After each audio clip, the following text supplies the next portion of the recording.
Day one of working on the V1. So, step one, I thought it was going to be putting the engine in, but I think that is actually not quite what I should be doing. I think I should put some of the wiring harness back first. So, step one is actually going to be, well, step one was I cleaned it. Look, you can actually see there's not just grease on everything now. It's still a little dirty, but like it's not greasy. Like I scrubbed it with some toilet scrubber brushes, made it all nice and clean with some super clean. Put up these lights, and of course I didn't go far enough this way. I should have done one more. Then I could have actually got the engine bay. I don't know, maybe I'll take the hood off. That's probably my smartest move. But every time I take the hood off the Camaro, I broke a windshield last time I did it. First step, figuring out wiring harness. So you can see in here, I got all the wiring harness that's probably going back in the car. In here, I have a Holley wiring harness for a Holley Dominator. In here, I have the OEM fuse box. In here, I have the OEM engine wiring and a bunch of other wiring. And I'm going to delume it, label all of the connectors, and then figure out what I don't need and what I do need, because some of the stuff I do not need. A lot of the stuff that is connected to this main harness, I don't need. You know, but a lot of the stuff I do need. So, time to figure it all out. And by that, I mean struggle through it, because it's going to be a nightmare. Oh, and if you didn't know, the reason the harness is all out is because I cut it right there. And right there. Young Cooper, so dumb, so naive. Current Cooper, so much smarter. I'm just kidding. Current Cooper is just mildly smarter than young Cooper. So I just unraveled everything, took the fuse box, opened it up, because that kind of comes out like that, nice and easily. It's got these two main connectors that come off of it. Oh, that one fell out, actually. It was already loosened. I don't remember if this one actually, yeah, so that one just goes right to there, back into the car. Has a couple connectors, not really too many. And then I don't know what all these connectors do. I gotta figure that all out. And then this side goes to like fans and stuff, I believe, and headlights. And yeah, you can see the low headlights, the fog lights. And then the ECU is connected over here to this one. So this main harness is all ECU stuff for the most part. And it might not even be used at all, honestly. I might be able to just ditch all of this, but I'm not 100% sure. I have to really dig into every single connector. This is where it gets really fun, because obviously I'm trying to simplify this as much as possible. So that requires figuring out basically every single connector. Obviously there's some easy ones, stuff like this, you know, injectors and stuff like that are simple. But then there gets to be more complex ones. I just don't remember what all goes through the ECU or what doesn't. I think I've already gotten some things that have just been tossed. Like everything here. And these ECUs aren't really worth using because they're so freaking clapped out. Let's use ChatGPT. Hello. So I'm working on my 2004 CTS-V, and I am trying to put a Holley Dominator in it, and I have all of the wiring harness out, and it's kind of mangled and cut up, but I need to figure out what wires I should keep, what wires I don't need, and how to kind of go about this. I'll probably need a whole wiring diagram. Can you help me figure this out? Which wires can I get rid of that go to the engine, and which wires go to the body and the car? I basically need it to run on a standalone. Absolutely. I can definitely help you get a handle on that.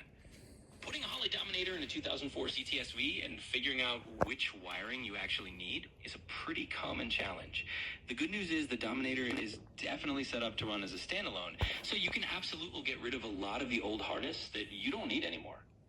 What we typically do is look at a factory wiring diagram for the CTS-V and identify which circuits are engine related, like your ignition, injectors, sensors, and things like that. And then which ones are body or chassis related, like lighting, HVAC, radio, and so forth. Once we have that layout, you basically only need to keep the circuits that are going to feed the Dominator and... Okay, that wasn't very helpful. Thank you. So basically this goes right in here and then goes into the car like that, I'm pretty sure. And it goes like that, and then goes under there, and then goes into the car like that to control, give power to all of that.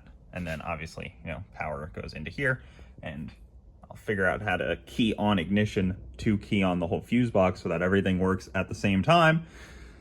And like AC and everything like that, I'll probably end up getting like an aftermarket AC jumper harness or some kind. I also need all the stuff that goes there, like the heater core and everything, if I want to put the heater core back in, which I probably won't do. Heat's not really a big necessity in Florida. If I ever need heat, this car probably won't be driven.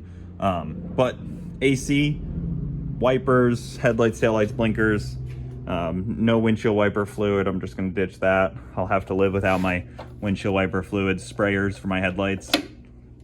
Okay, so I'm really trying to take my time and dissect this wiring as in depth as possible. I'm about to take out the dash next so that I can strip out as much kind of behind the dash as possible so that we can get this thing down to a bare bones wiring harness. The goal is to have this car operate completely fine without the engine and without the Holley Dominator in it. Like, I want to get all the wiring in the car and sit in the car, key on, everything works, headlights, taillights, blinkers, turn signals, the key actually turn the motor on, like the starter, and try to figure all that out, like actual true integration. Okay, so I pretty much deloomed everything. This is the biggest tricky factor I'm trying to figure out, how much I need of this connector right here, because this connector goes on the top of the fuse box. I'm trying to decode all these wires. I know the big one goes into the ABS. I don't need that one. I know that the purple one is the starter relay, and the pink ones are like 12-volt triggers, but I don't know what everything else does. So trying to decode all of that with my paperwork that is kind of blurry isn't super fun. I know I need this guy, so however these all connect, need to keep connecting. And I don't need all of it, I don't think, but I do need some of it. What is just baffling to me is how many wires go into the ABS module. Look at that. There's more wires that go into the ABS module than go into the freaking ECU. Half of them just go into the... is the ABS module that integral to this car? I mean, goodness. They're strung together. We got another guy here. Who knows what that does? This wire, that looks very important. This one's got like its own custom shielding and stuff. So this is the engine harness, and I basically took everything that I still want from it for now. I'm not going to throw it away, of course, just yet. But I've deconstructed everything that I want from it, and that is right here. This goes into the fuse box. This goes into the module, and this is mostly key on powers and stuff like that. This one that I cut went into the ABS module, and then this one is for the starter. So if you want the key to operate like normal, you obviously need the OEM starter location wire deal. I might have to make a new wire into this pin, find the pin, or just splice into it, something like that. Making the new pin would be the right way to do it if I can find a pin. But this goes into the fuse box, and then everything that comes off of this, like a lot of those pink wires with the black stripe, are key on. So they all go to they all went to like different sensors on the car, which is interesting, because, you know, that's how this whole thing got power. It wasn't just straight from the ECU. A lot of them got like direct 12-volt key on ignition power for accessories and stuff, so that there was power even when the car wasn't running. I don't know, whatever their logic was there. And then this one, it splices in just a little bit to it. I think they can be mostly separated besides this one wire that goes between the two. And this goes to this module. This module is mostly for some logic to the lights, headlights, taillights, or like headlights, and like the logic of how they work. So seems like that's an important module to keep. Full dashboard removal now. I've never removed this thing, but I got some directions. Let's see if I can do it. I'm sure I can, but see how easy it is. See, like, who put this here? This thing, this wing that blocks the bolt perfectly. Why is it even there? It's not even, doesn't even do anything. There's still things on this car that surprise me. Like this, not an OEM piece. And it's teed into the to the key. So it's like an aftermarket security system or something. That sucks. Whew. That is not a very fun. I almost got this metal thing out. This like shell. I don't know what you would, this isn't like the shell. This is like the underliner wire. I don't even know what you would call this. I'm sure there's a highly specific engineered name. And I was like pulling on it. And there's 2 bolts back here that are really hard to get to. I don't know how they put those in there. Respect to whoever GM has, because they got small hands. JK, those were the easy ones to get to. There's actually 4 more right up here. I don't know if they bolt somewhere else or what, but man. Okay, I took those off, so I don't have to get those off. How do you even get to that? Thankfully, they're U-shaped, so you don't have to take the bolt out all the way. You just have to loosen it enough to pull it out. But I think there's 2 more, and then I'm good. All right, check that out. And I didn't even nick the wiring harness. Had a pry bar back there to make sure I was keeping it out of the way. But the 2 bolts are right there. I think those are the last 2. This stuff is super brittle. Because like I only got that and then I just pried it and it broke. Is this even metal?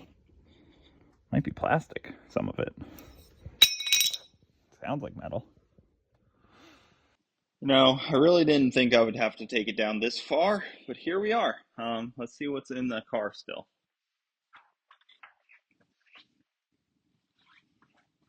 Not a whole lot. Not a whole lot. All right, so I've just started to kind of remake it a wiring harness again, and I was able to take this to like 40 wires instead of what it had before, which was, you know, there's like another 25, 20-ish wires that are now out of this. So I was able to cut that down drastically and fix any wires that were slightly damaged or cut or anything like that. I actually need to put this one back in too, because this one got cut. All right, so I think I figured out what I'm going to do to figure out this wiring harness, and that is basically by not figuring it out right now. So what I'm going to do is the wires that I know I'm going to connect, and the wires that I don't know I'm going to put on pins and make a couple of connectors, and that will work for 2 things. I'll be able to pass through the firewall easily, I'll be able to take the harness out, and I'll be able to repin and change pins as needed. So like a lot of wires I'll know.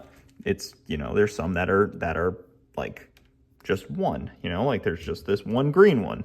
There's not a whole lot like that, but then there's this pink one with a stripe, and that one's easy to know too. There's blue one, you know, there's a couple that are clear, even like a couple on the pedal, clear. So any ones that I know, I'm going to put them all on a connector, but I can change them as needed and figure it out from there. Again, it's not a million wires. It's manageable. This is something I can figure out. So the best route will be to not splice them together, but to make a connector. And that's my story, and I'm sticking to it. If you have better ideas, let me know. I have no idea how much is really covered in this video. I did so much teardown of the wiring harness. I am just freaking exhausted from it. Like 3 days of just wiring nightmare and trying to figure out wiring, and it just feels like it's a never-ending thing.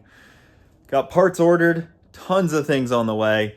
There's so much that goes into this vehicle, and like a full restoration of like a 2000s luxury car, but honestly it's all gonna be hopefully worth it in the end. I mean, there's just so much stuff that other cars don't really have, just like, I mean, so much electronics, And this car doesn't even have a lot of electronics. So like it has like it has two modules. It has like the body control module and the like a headlight control module. It really has like nothing really in there, but then there's still so much. So whew, it's gonna be a bit of a project to get it perfect, but this is my forever car. This is the car that I want to own for a long time. I want it to be done right.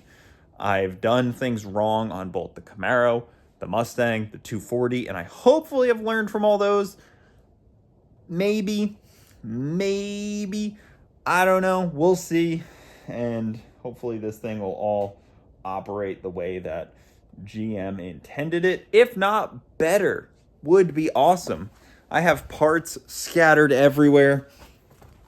I got dashboard parts. I got cracked parts. If you got any parts like this, like I need a new one of these because the top's broken off. This is the center bezel of the dash, which I could always replace that later. It doesn't have to be replaced now. And same with this, that covers the top piece of the dash is also cracked. This part of the dash is slightly damaged, but not too bad. I'm gonna try to glue this because this is a pretty big piece. Be hard to find. I think I should lay it differently. But yeah, it's kind of cracked. It's kind of, this top rubber seal is going a little bit. This guy is heavy. Like this is just the interior. And then wiring. I got all the interior wiring ready to go back together. It looks like a lot, but I feel like it's less than it actually looks. Like it's less intimidating as you're doing it than it looks. And then this as well. This is all garbage. This all needs to be replaced. Then there's some interior wiring that needs to be replaced. Yeah, and this is the whole body control module. This is it. Some lights. And hopefully it can all go back together. I don't know if I'll be able to successfully put it back together. I took it apart. Hopefully all this doesn't have to be in there. I gotta clean this oil pan. I gotta put the engine back in. I ordered some headers for the engine. I was gonna use truck manifolds, but late night shopping got me, and I was like, those truck manifolds are gross and crusty. I gotta delete the ABS. I have so much to do, and I'm excited to figure it all out.